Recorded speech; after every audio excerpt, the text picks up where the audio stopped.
Кыргызстанда жергиликтүү кеңештердин депутаттарын шайлоо 11 апрель жекшемби күнгө дайындалды. Бул тууралуу жарлыкка президент Садыр Жапаров кол койду.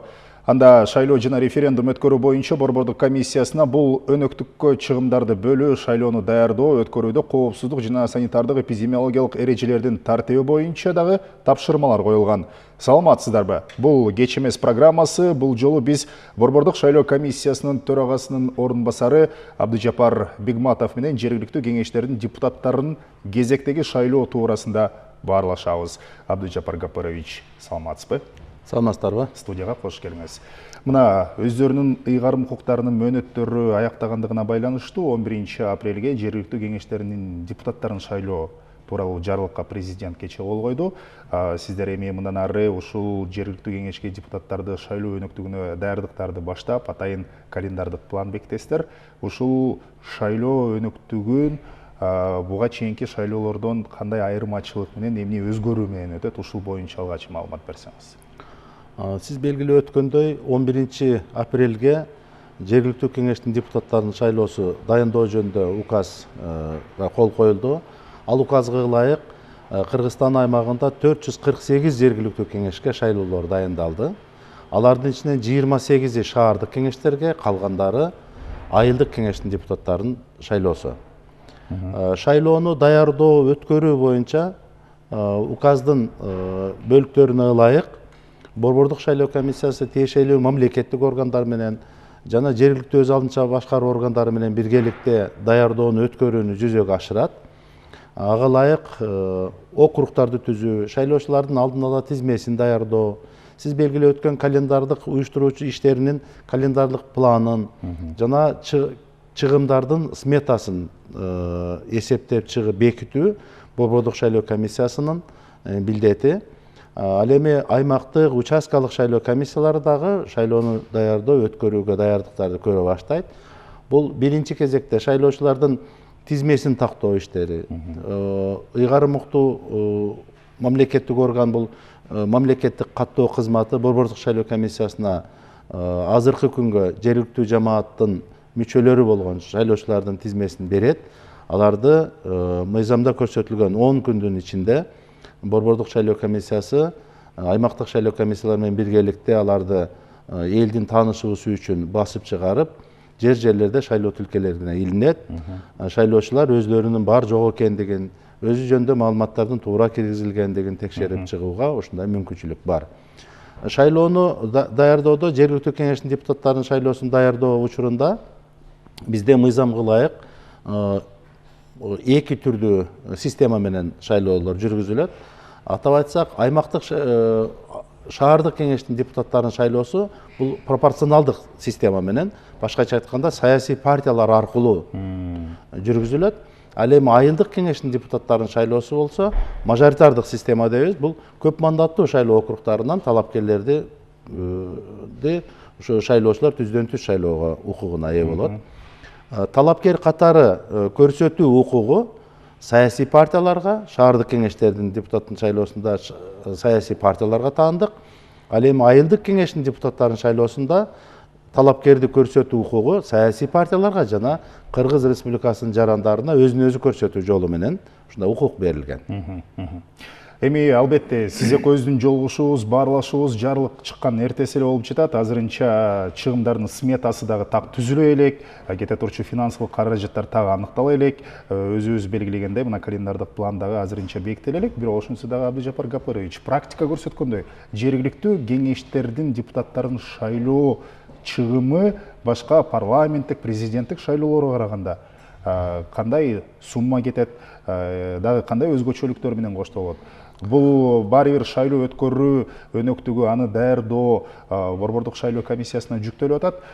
Бул деле өтө жоопкерчиликтүү иш, бирок башка биз жогоруда атаган парламенттик, президенттик шайлоолорго караганда балким мындай жеңилирээк жактары барбы? Болжол менен ошондой эле мындай бир көп айырма менен болбойт.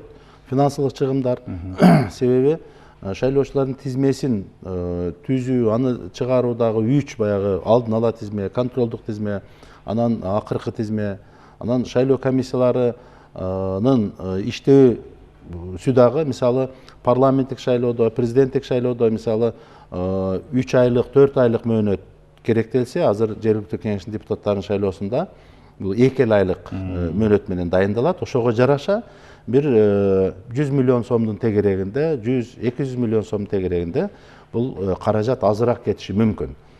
Бирок мына сиз белгилеп өткөндөй, ушу эпид кырдаалды эске алып, аларга коргоочу, жеке коргоочу каражаттарды сатып алууну жүзөгө ашырабыз.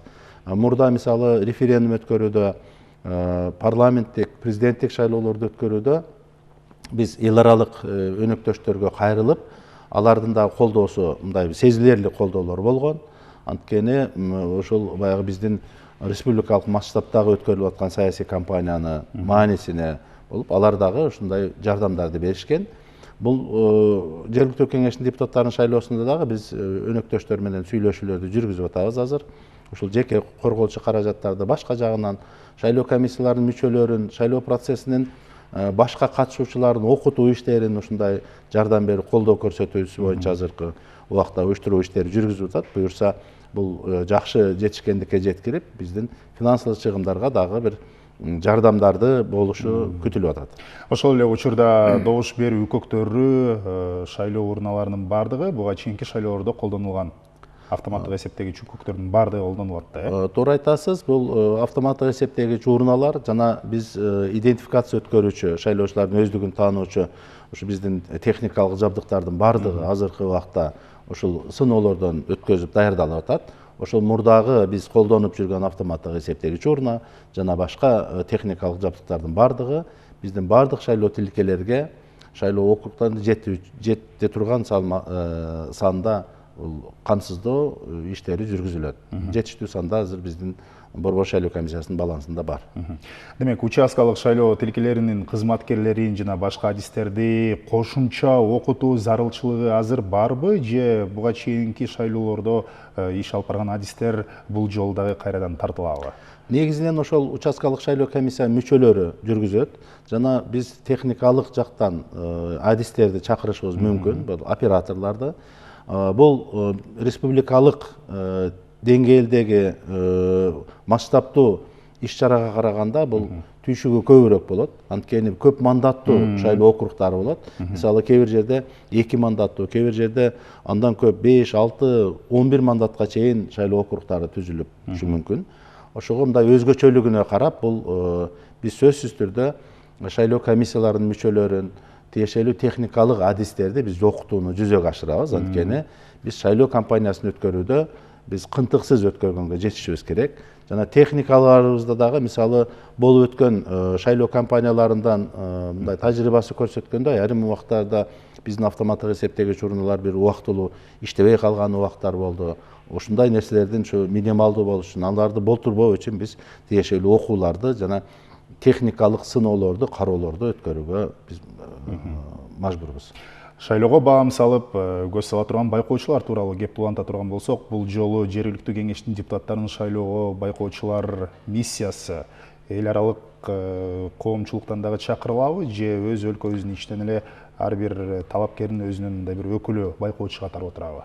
Өзү негизинен жергиликтүү маанидеги шайлоолорду өткөрүүдө бул эл аралык биз кайрылуу кылабыз, бирок эл аралык байкоочулардын келиши анчалык мындай бир практикаланбай келет.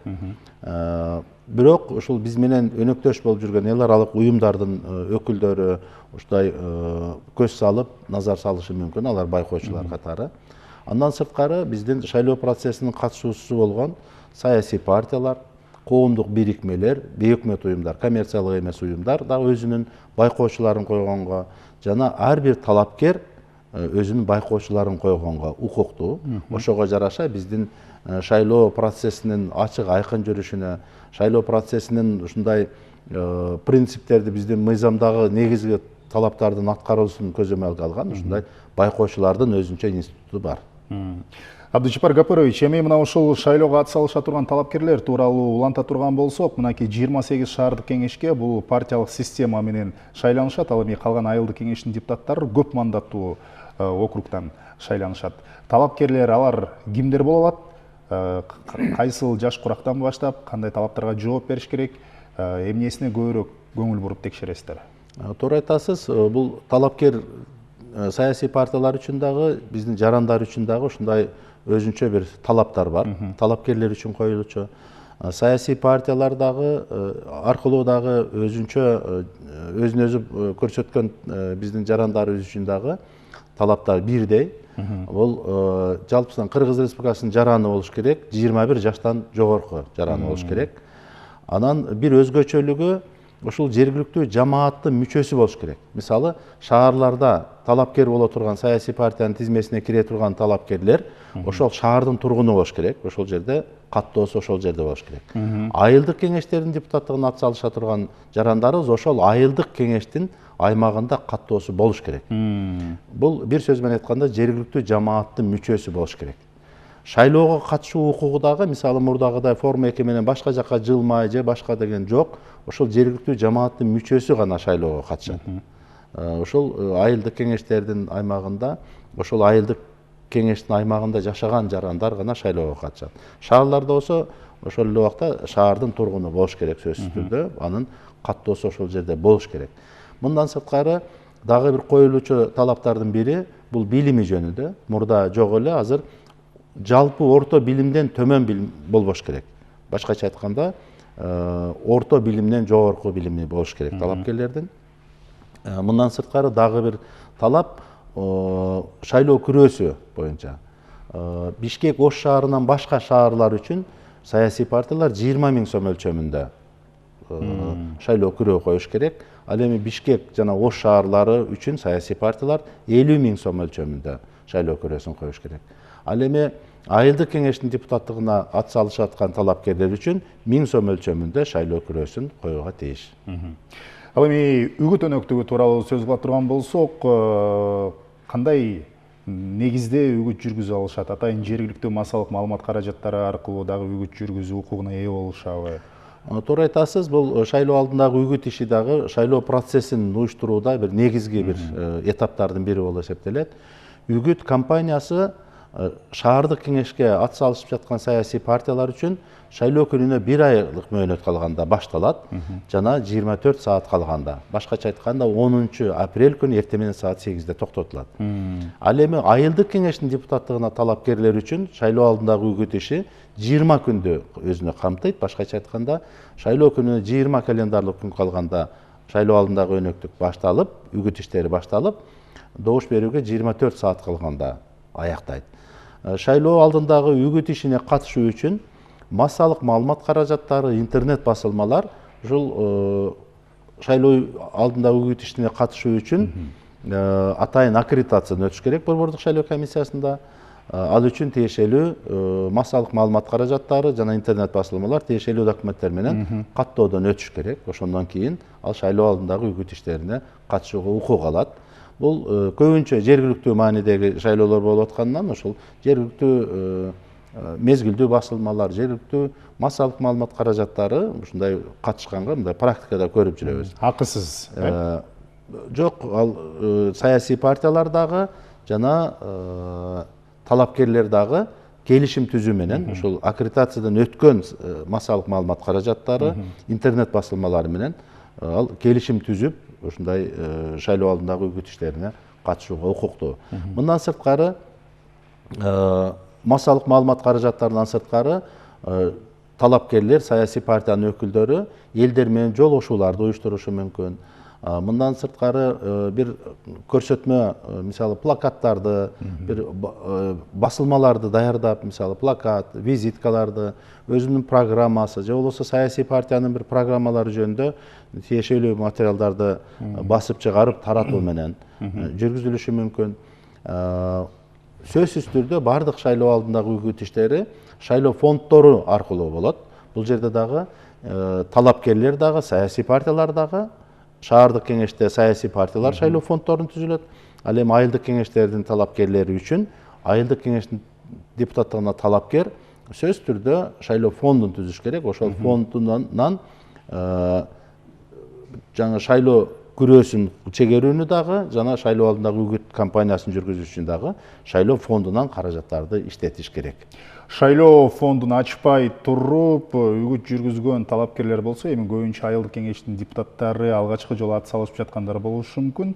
Өз аймагында ушул мыйзамдарды сактабай үгүт жүргүзө турган болсо, ал мыйзамсыз деп табылабы? Туура айтасыз. Ал эгерде саясий партиялар, талапкерлер шайлоо алдындагы шайлоого катышуу үчүн жана талаптардын аткарылышы сөзсүз керек. Ал шайлоо фондун түзүш керек. Шайлоо фондунан күрөөнү коюш керек. Ошого жараша, эгерде шайлоо фондунан күрөөлөр коюлбай калган болсо, тиешелүү аймактык шайлоо комиссиялары ал саясий партиянын тизмесин каттоодон баш тартышы мүмкүн. Ошон үчүн саясий партиялар сөзсүз түрдө шайлоо фонддорун ачып, ал жерден каражаттарды которуп, анан каттоого жатат. Андан кийин дагы шайлоо алдындагы үгүт иштерин жүргүзүүдө дагы сөзсүз түрдө шайлоо фондунан гана каражаттар жумшалышы керек. Эми Абдыжапар Гапарович, соңку суроо президенттин башка бир жарлыгы менен Кыргыз Республикасынын президентинин былтыр 2020 жылдын 10 февралындагы номер 32 жана 23 марттагы номер 54 жарлыгы күчүн жоготту деп табылды. Бул жерде айрым шаардык жана жергиликтүү кеңештердин депутаттарын шайлоого даярдыктар жана өткөрүү боюнча жарлыгы да. Былтыр 12 апрелде 5 шаардык кеңеште, 28 айылдык кеңеште. 25 айылдык кеңеште, анан 5 шаардык кеңеште депутаттарды шайлоо өтмөк. Бирок 18 мартта вирус аныкталгандыгына байланыштуу белгисиз мөөнөткө жылдырылган эле. Булардын баардыгы ошондо күчүн жоготту деп табылат да. Туура айтасыз. Өткөн жылы ошол дайындалган 30 жергиликтүү кеңештин депутаттыгына шайлоолор ушу үгүт кампаниясы башталган мезгилде токтотулган. Азыр ошол 30 жергиликтүү кеңеш дагы 11 апрелдеги дайындалган жергиликтүү кеңештин депутаттыгына шайлоого кошулду. Ошолор менен жалпысынан 448 жергиликтүү кеңеш болуп эсептелет. Ал дагы мурдагы дайындалган жергиликтүү кеңештин депутаттыгына дайындалган процесстердин баары жокко чыгарылды. Президенттин указынын бир бөлүгүн алайык. Ошон үчүн азыркы кезде ал шаарлар үчүн дагы, ал айылдык кеңештер үчүн дагы шайлоо өнөктүгү башынан башталат. Сизге рахмат атайын, студияга келип маек куруп бергениңиз үчүн. Ишиңизге ийгиликтерди каалайбыз. Урматтуу телекөрүүчүлөр, белгилей кетели, 2021 жылдын 11 апрели жекшемби күнү Кыргыз Республикасынын жергиликтүү кеңештеринин депутаттарын шайлоо өтөт. Бул тууралуу атайын жарлыкка президент Садыр Жапаров 8 февралда кол койгон.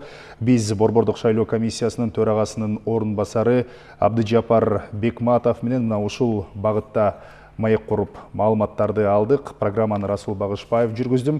Маекти КТРК KG сайтынан, ошондой эле YouTube'дан, Twitter, Instagram жана Facebook'тагы расмий баракчаларыбыздан дагы таап тааныша аласыздар. Кийинки программалардан жолукканча саламатта туруңуздар.